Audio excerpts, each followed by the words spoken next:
Go for Leadership, the podcast with Daniel and Gert. Hello and welcome for today's Go for Leadership podcast. My guest today is Stefanie Kemp. Go for Leadership interviews. Stefanie, welcome to the podcast. Good morning, Daniel. Thank you for the invitation. I'm really keen to see what questions you have this morning. Awesome. Thank you so much. Stefanie, like always, I ask for a short 30 seconds introduction of yourself so that the audience get to know you. I'm exactly 1 year now with Oracle as Oracle country leader. And in my former career, I was also working on the customer side, this mean in the CIO environment. 30 years here today in information technology. But a very important point that most of the people are asking me, where did you start? And I start in the healthcare industry, and for sure as a nurse for kids. And the interesting thing is that most of the people are interested to see, okay, how did I do this jump from the healthcare industry in the information technology? Therefore, we can have a separate podcast with you, Daniel. Very interesting stuff. Awesome. I'm happy to do so. So I think to make this huge personal transformation, there's a lot of leadership skills required. And for me, it's also very important to understand your view, your perspective about leadership. How would you define leadership? So my personal definition of leadership is very important for me as 3 topics. The first one is always empower people and motivate people. Empowering people just means you need to create an environment for your staff where they feel comfortable. They will, I would like to say, give their best every day for the organization. The second important point for me is to build trust in this organization. And if you are going to, I would like to say, a more modern leadership style, I really love to work across hierarchy. Hopefully we can have flat hierarchies in the organization, which is important for me, that I do feel very comfortable. And the last one is, and I know that is mentioned oftentimes, I would like to act as a role model. I love that. Now, I've heard a lot about the differences between a manager and a leader. Maybe you can also give me a glimpse. What is your view about the differences between, let's say, a manager and a real leader? Yeah, this is a question, it comes across all the time in interviews. And for sure, I would like to say the more style we are looking for here today is being a leader. And being a leader is giving more orientation to people. And a manager is, from my point of view, more positioning themselves, to act themselves in this position. And there is huge differences between being a manager or being a leader. A leader is someone people looking after. So if you look at the most critical skills, I think you outlined trust and kind of empower and motivate people as, let's say, critical skills in your view about a leader. How would you describe, how would you gain trust within a team? What is your way of doing or gaining trust? My way of doing that is honestly saying this is to delegate important stuff and to see how people behave and how people deliver that. So gaining trust is something you need to act as a role model. You need to be very open. And an important topic as well is, if you as a manager or a leader giving a very focused structure, how you would like to do these things and how you would like to gain the things back from the team, how people can deliver or work on their own creativity. So just imagine if you would like to be in a position when you get every morning in order, you need to do it. Just mean, would I like to be happy? No. The more important point for me is that we create a common environment where we're setting the goals and the frames. And important is that each individual in this organization achieving for specific topics that they can do it on their own way. At least you need to gain trust that it will come as a result you expect for. Mm-hmm. How would your colleagues or let's say your peers describe your leadership style in this respect? Hopefully they will say Stefanie is creating an environment where we can trust each other, so peers and managers, and people is being always optimistic. So as bigger the challenge is for a leader, as more important is to give direction and orientation for the people. And I think hopefully, I don't know, Harald is as well here in the video.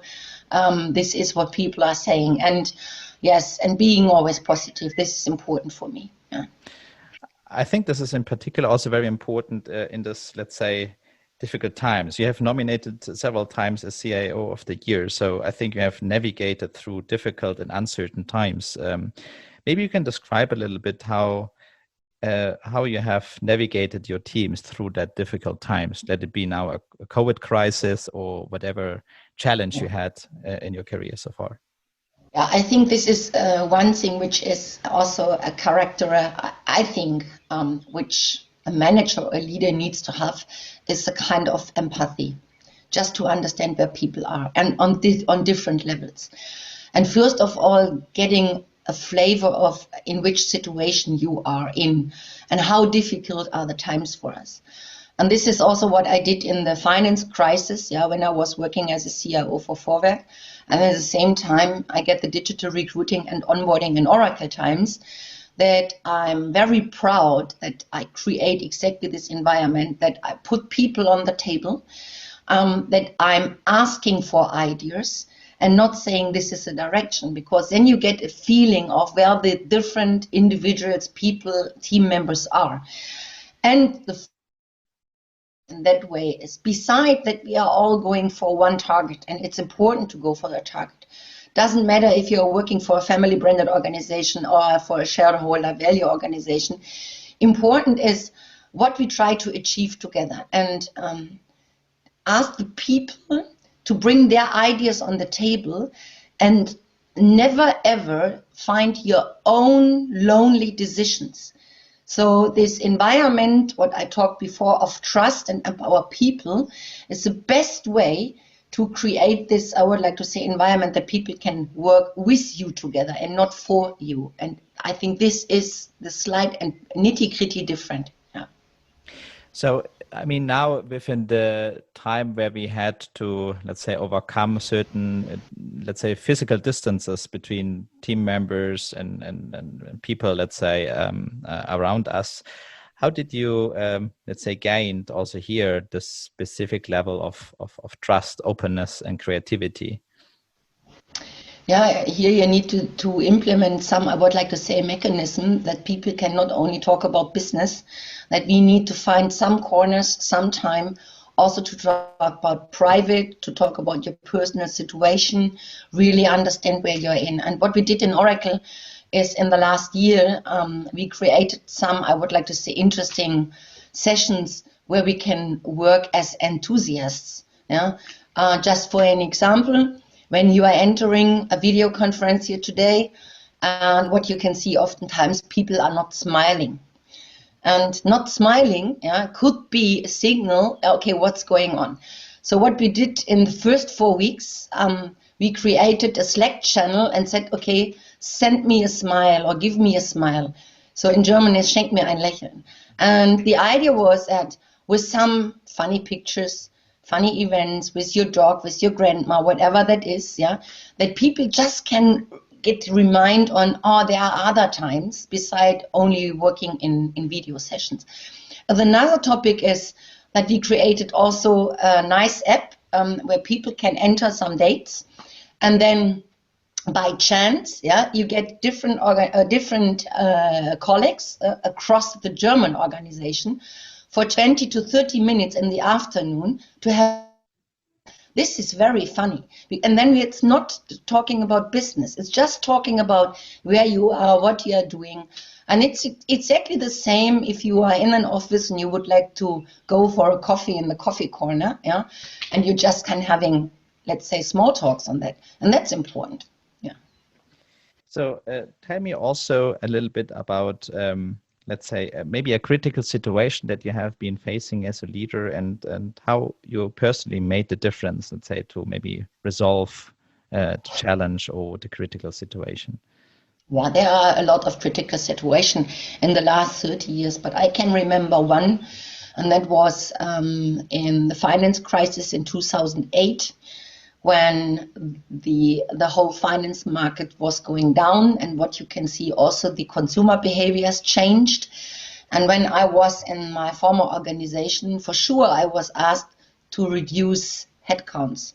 And I think this is always difficult things you need to do. And I know that most of my leadership peers will first of all go for so defined low performer, so that they are not really delivering everything what they can do.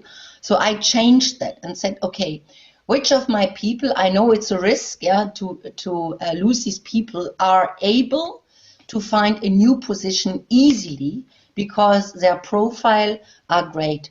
And I was pretty sure that they will gain a new job immediately. And that was what I did, because I was also asked to reduce budget, to reduce headcount, and we did that in that way. And what I really like, with the most important 3 people out of that story in 2008, we are really, really, really good friends here today.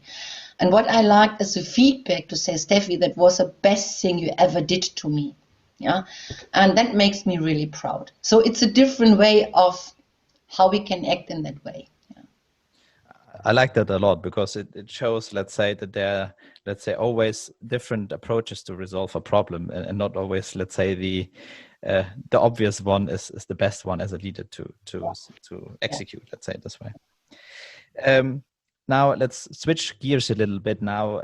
As you are a tech company, it goes a lot about innovation and thriving for new technology solutions. How do you motivate, let's say, your team to always go the extra mile, to reinvent, re-innovate themselves, to become better and better?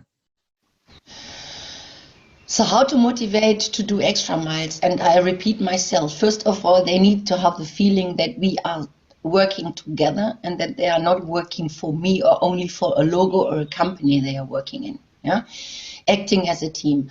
And again, reality is, you will always have this this part of people who are great motivated. You get fast connect. They really understand what to do and what to change and how to overcome specific situation. And then you have others, most of them in the middle. And these are the people you need to get them inspired. And inspiring people by doing the right things and maybe going the extra mile. Does this person or this individual really doing the right task and the right job in your organization, where they can show themselves at their best? And this is a very critical position. Not asking first of all, okay, this one or this person is not doing what we are asking for, just identifying their potential and then redirect them maybe in a different task. And then you will see if they can bring passion in that. Going the extra mile is easy doing. But again, there are always also part of the organization you never will touch, because maybe the emotional way or the chemical connection is not there. Yeah. So I would not say I can do it with 100% of the organization, and that is reality. So I think you touched based a very important topic, in particular also in my view, about leadership, to put the right people at the right time, at the right place, with the right attitude and the right skills. So for me, it's getting harder and harder in, let's say, this war of talent, or talent war, whatever you call it, to match, let's say, or find the perfect match. Maybe even if you have, of course, a huge workforce, you can maneuver. But in particular, if you hire outside, let's say, of the organization, what is your perspective on it, or how do you make the perfect match? First of all, it's all about people, right? So me as a woman, it's important that I would like to have this big view on diversity and inclusion, first of all. And secondly, we were talking about always, so what kind of, let's say, people, skills, habits, attitudes, behaviors we are looking for. And that is exactly what you need to do. And the other topic is how you get perceived on the outside market in people that we as a company are a great company. So what is our culture we are delivering? Way of working, what we are doing for people. This is one thing. And the other one is people hiring people.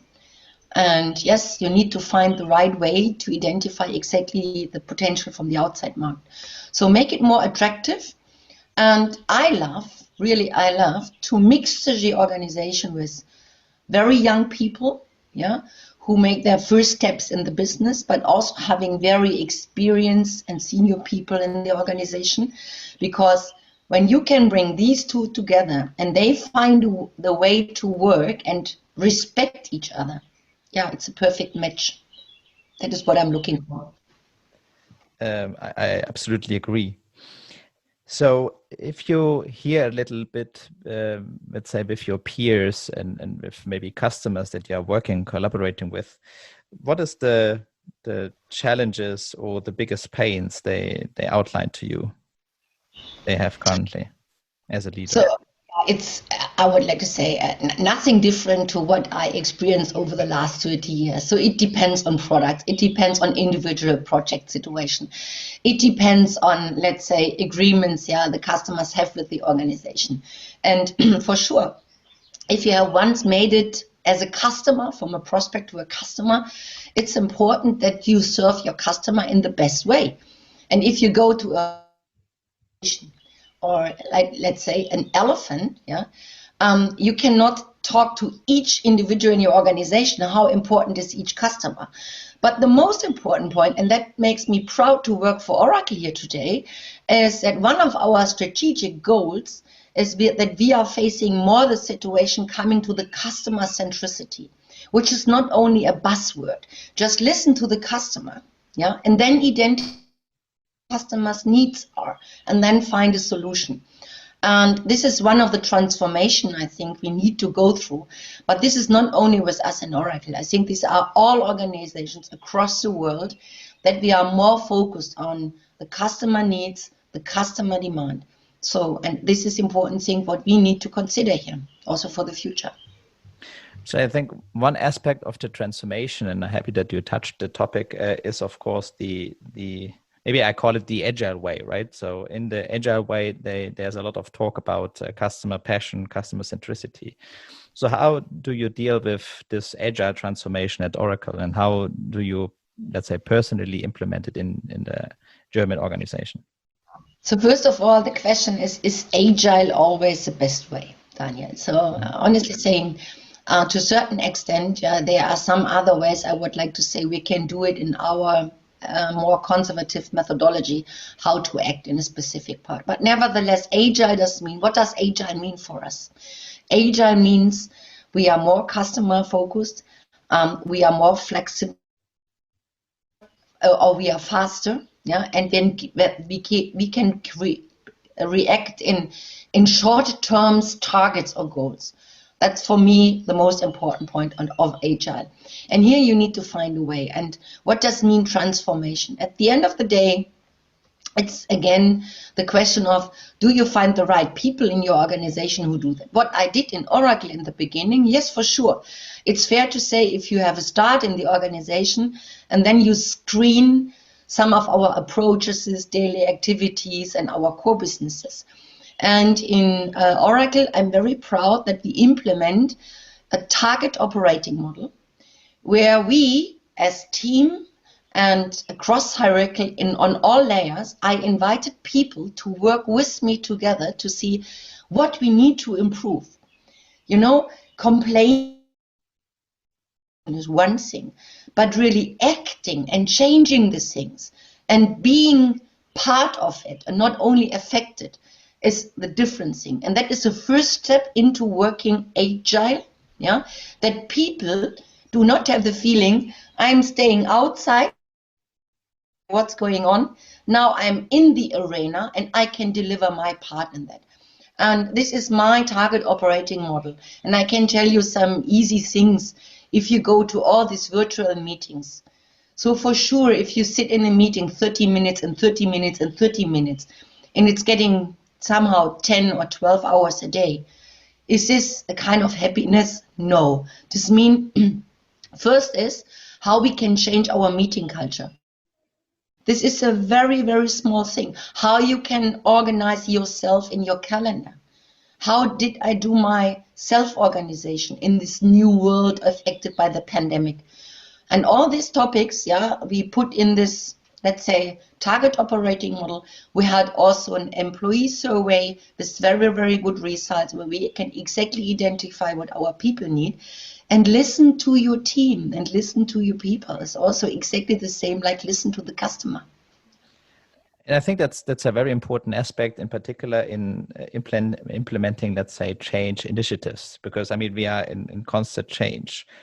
How would you describe to successfully set up a team for a change, prepare it for a change journey?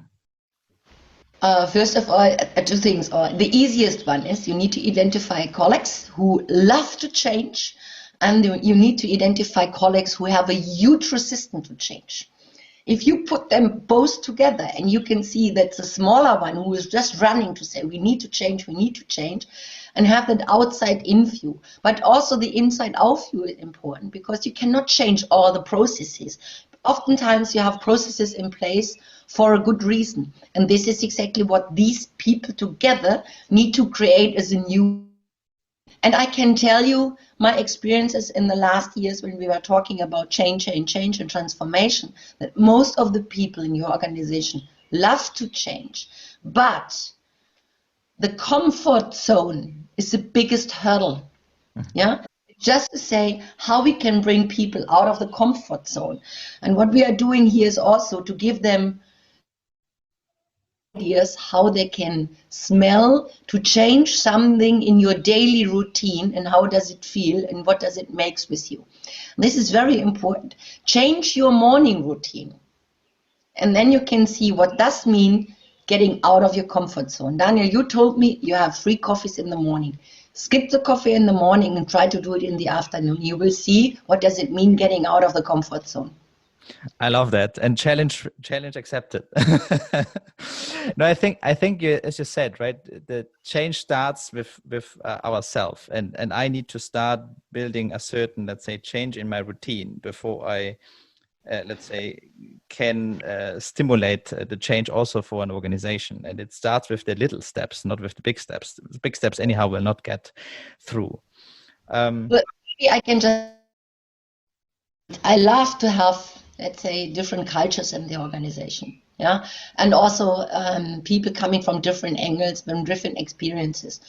Yeah. And I think if you go through a change and you need to set up teams, who run that change, I think this is really, let's say, the crown jewels when you set up a team who can start as a role model for the organization. Yeah. You also touch base culture. And I think culture is a very important aspect because it gives a certain, let's say, surrounding or certain guardrails for an organization. How important is for you culture, and what do you do, let's say, on a daily basis to stimulate the culture within Oracle? So the key question is what kind of culture you would love to work in. I would like to give you a small joke if you like. Yeah, I can do it later, but important is setting expectations. So is there any specific culture you would like to work in? Is it an open culture? Is it more communication? I would like to say, is it more focused, or is it more productive orientated? So it's the question of what does culture mean for you? But if you're working with different culture types, also from people from different countries, from different religions, so that you can have this mixture and create this openness of having more understanding for each individual you are working together. This is a culture I love to work in. And if you create this culture in the organization to speak up, giving feedback, working open and honestly to motivate people, to find the best way of how you activate people to deliver passion in what they are doing every day. Yeah, let's say that is my description of culture. Everything is allowed. as long, and for sure, we have also our framework of how we would like to work in the Oracle space, and what is our framework in working in ethics and in compliance topics and all this topic. Yeah, we need to consider that. Yeah, and that brings each individual company into a kind of, that's a culture of Oracle, or that was a culture of RWE before, or that was a culture of Vorwerk. Yeah. Mm-hmm. So you have a very broad international experience with having traveled throughout the world. What is your perspective on the different leadership, let's say, styles or attitudes that you have observed? Okay, this is honestly saying, if you start to work in an international perspective, it's important that you have intercultural trainings. Mm-hmm. You know, so I was typically educated in a German family. Very, very high power distance. Yeah? That is what we brought into this hierarchy level. But I think Germany is not number one. So if you go to other organizations, other international organizations, like let's reflect a bit about South America. That was my biggest learning in here. Yeah, when I worked with a colleague in Mexico, and I would like to say 3 months in my new role, and I can do decisions on information technology. And she sends me an email and says, Steffi, I have the idea, we can change something on network, we can be faster, and we can do cost reduction. And immediately I sent an email and said, hey, Maria, that's great, let's go. And then it was calm.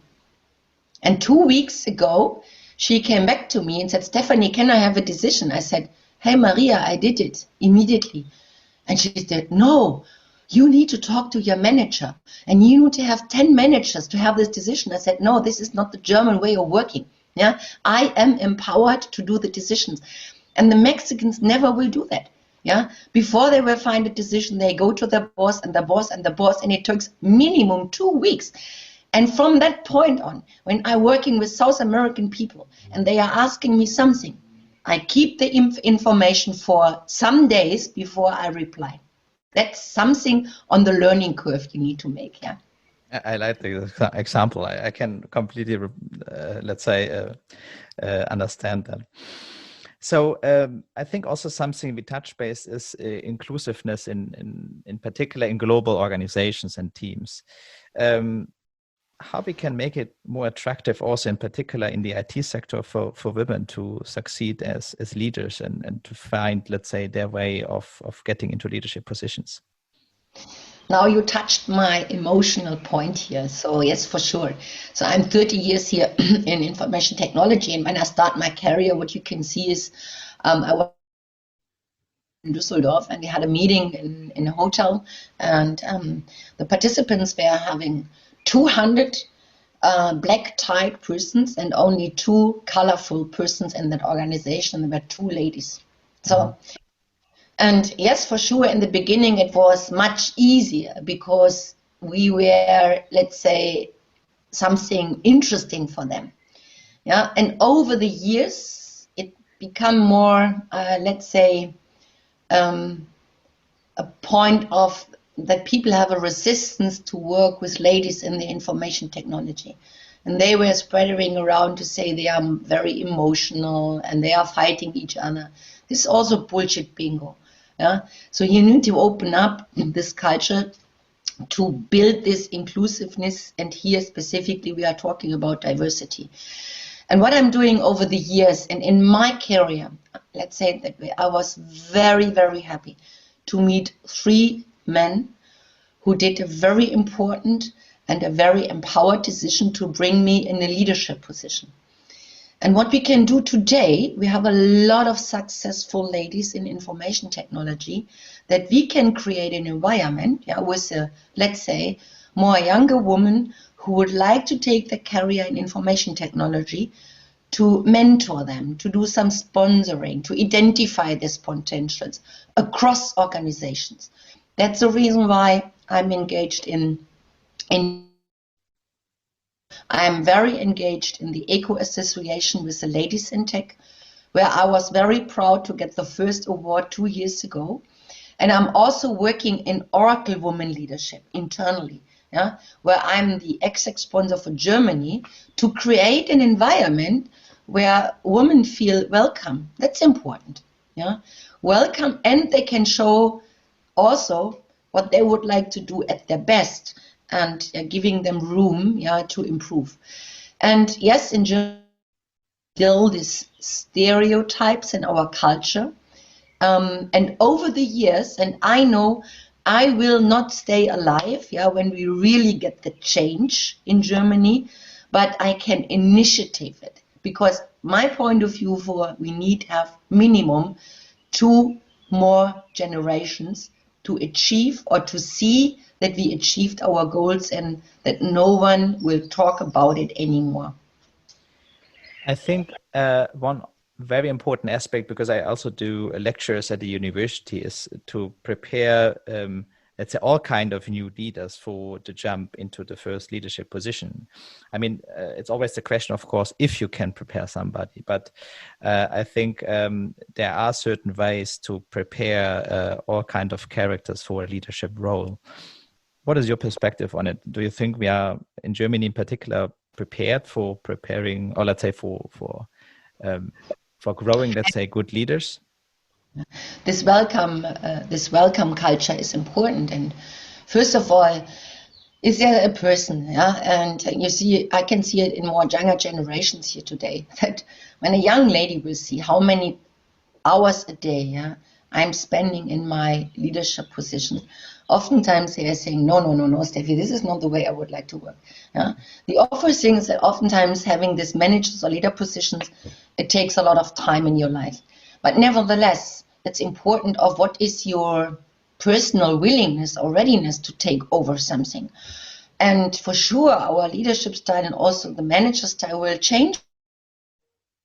And you can see that one of these new effects of shared desk, you know, that people are really sharing one task in the organization over, 12 hours a day, and it works.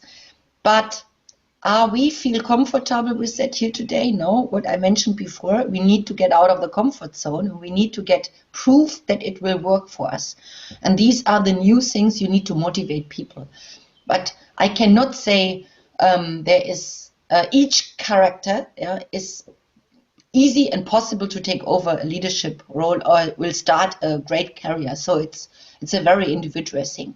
But question yourself, are you having the willingness and the readiness to do that?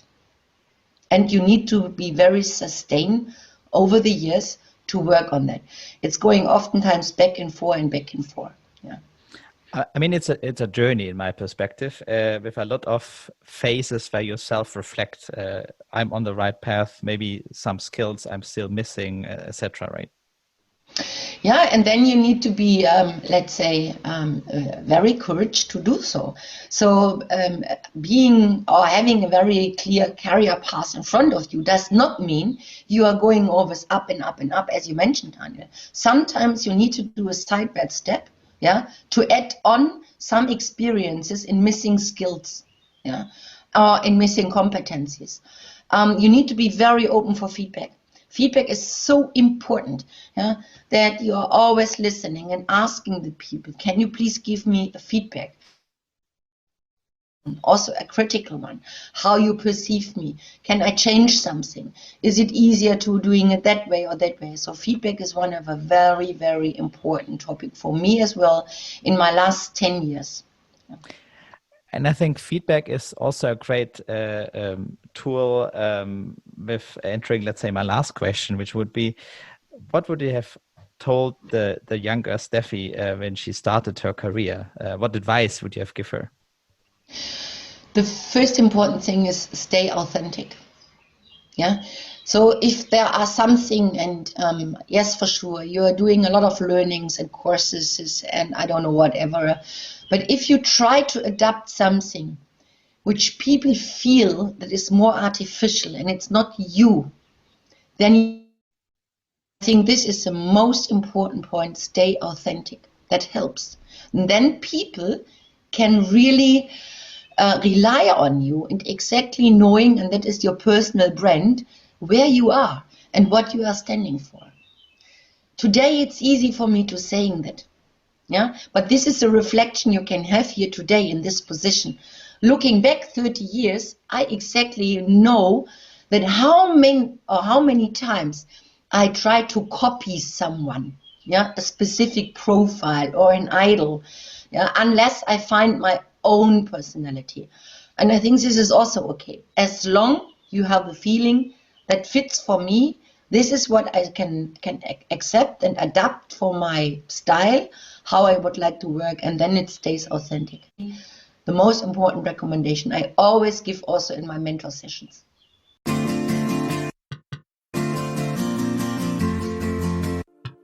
Go for Leadership, the podcast with Daniel and Gert.